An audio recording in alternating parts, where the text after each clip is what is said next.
I'm going to take you out to play some basketball after we're done with this. All right. I still got a crossover. All right. I'm just letting you know. So just be careful. I keep hearing people talk about equity. Can you explain what this is and how it works in the field of healthcare?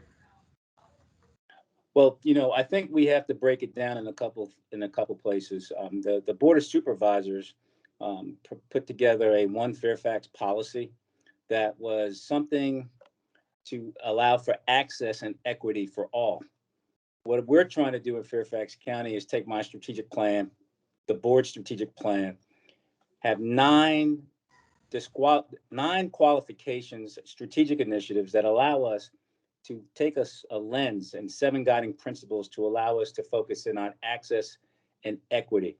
So the access issue is creating jobs, creating the ability for small businesses to garner, say, the ability to get contracts with the county. Typically, we have the larger corporations doing that. So offering them the ability to be able to get in the door and to provide their families with the ability, i.e., the ability to provide them with money through jobs. That is access, and typically we haven't had access to these types of jobs and these types of opportunities that the county has provided. Now, when it comes to healthcare, look, we're not a healthy community. We need to get better, and we need to be able to get to the hospital. We need health care. And what we're doing with the COVID vaccination is we're starting to drop in like a mobile site and just drop it in communities that we know need the COVID vaccination or need the ability to talk to a doctor. So those are the things that we worry about, because if you look at our history as an African American people, diabetes, overweight, hypertension, and this is why I play basketball at my old age, and this is why I'm gonna get you when we finish this conversation. Okay. Did you see yourself in this position when you were growing up? If not, what did you want to be?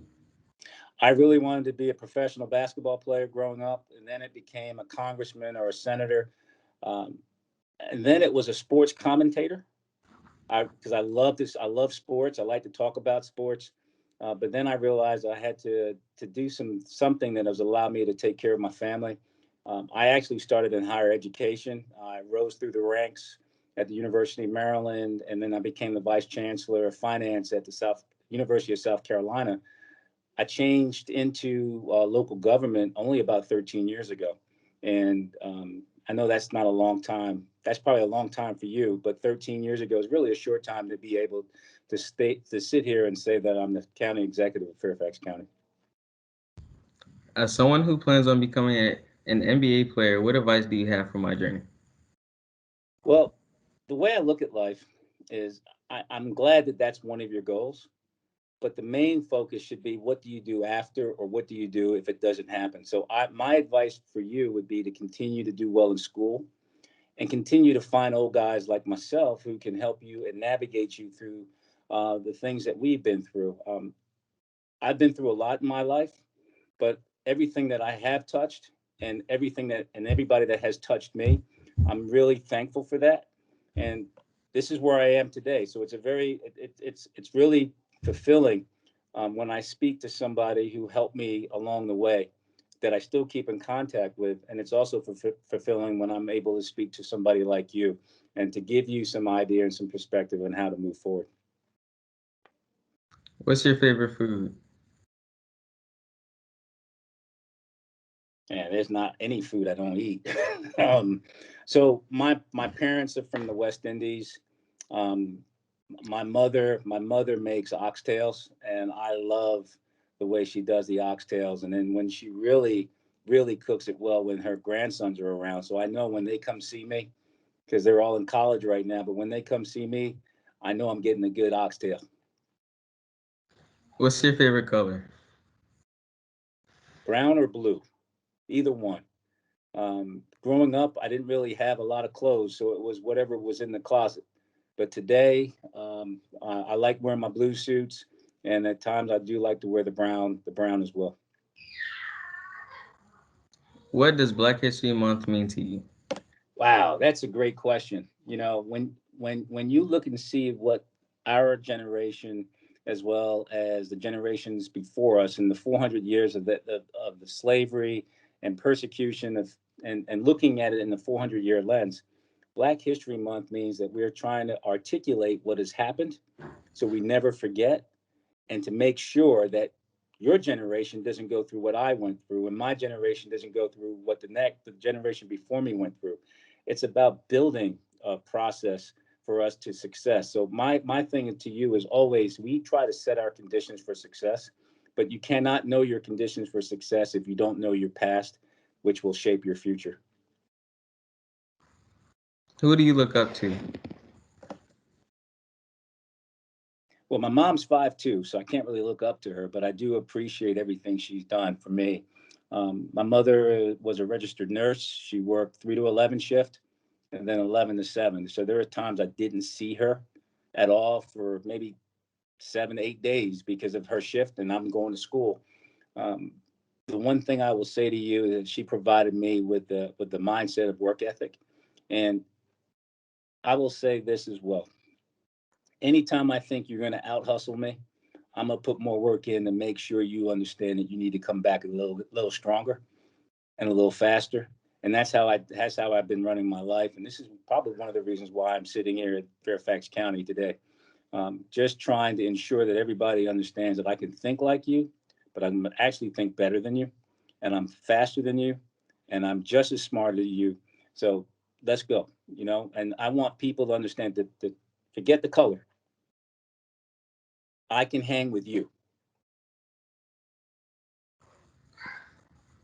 If you could make one wish, what would it be? That my mom could live until 200 years old, because she is the guiding light of my being. I cannot tell you that where I would be without her. She's the best. Also, obviously, I got 3 boys. Obviously, I don't ever want to have anything happen to them. But if I can have my mom live as long as I live, that'd be awesome for me. And actually, we live together. Check this out. She says to everybody that I live with her, even though I pay all the bills. See, that's not cool. You're not supposed to laugh at that.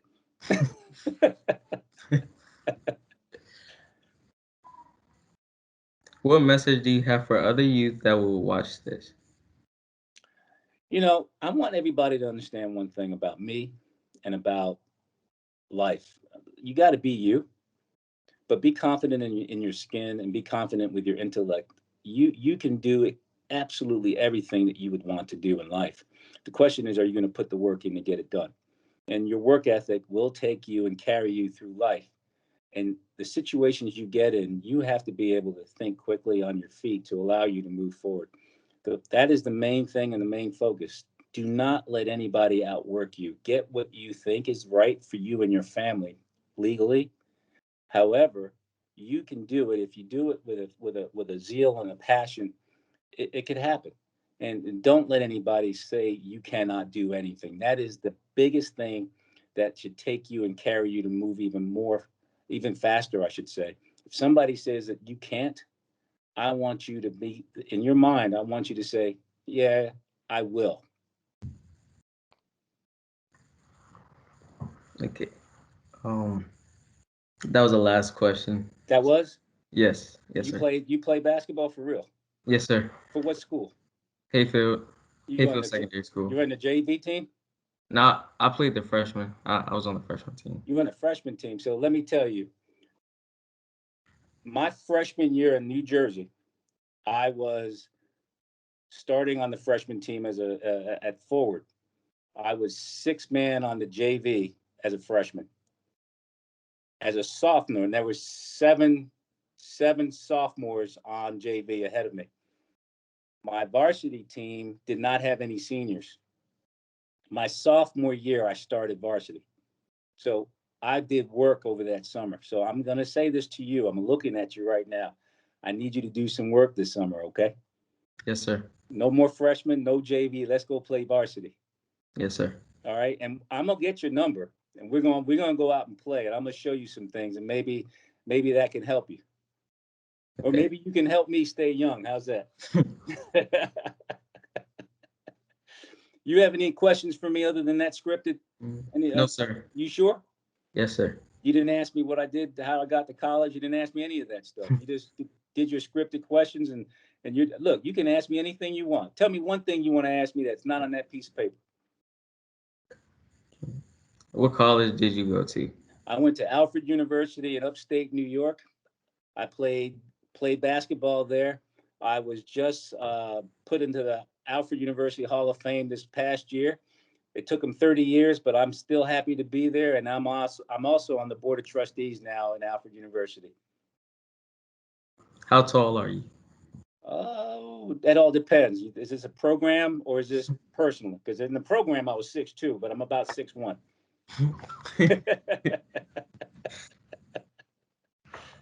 So there you have it. There you have it. But I wish you all the best. But I will send you my my phone number, and we'll get together and we'll go out and play some basketball. Because I still play every Tuesday and Thursday. Okay. How you like that? You can't believe that, right? No. You can't believe that? I can't wait to. I'm gonna elbow you a couple of times. You'll know. Yeah, he played. Thank you. Now, well, before you go, what is it that you want to do in college? I want to, of course, play basketball, but I was thinking about doing accounting or marketing for my Okay, major. okay. So you want it. Business. So you're good. You're good with math. Yes. All right. Now, here's what I also need you to do. When you say marketing, when you see a commercial, I want you to start thinking about what you can spin on that commercial into making something else. Because if you're going to go into marketing, you got to be very creative, right? So I want that left and that right brain to continue moving. And that is a good basketball player. You won't know what left and right brain is, but think about playing basketball with your left and your right hand, right? So you got to be somewhat ambidextrous. Your brain needs to be thinking that ways too, so you can switch your brain to focus in on what people are talking about, whether it is in the creative side or whether it's in the technical side. And that's what we're going to talk about going forward. All right. Are you a lefty or a righty? You'll figure it out when we play, and I guarantee you will not know. So, truth. I'm right-handed. You come to my office, everything is left-handed. I bet you can't use the mouse with your left hand. I'm actually a left-handed. I'm You are. left-handed. Yes. I know that, and you still can't use the mouse. Can you use the mouse with your right hand? Yes. You can write with your right hand too? Not really. Okay. All right. Okay.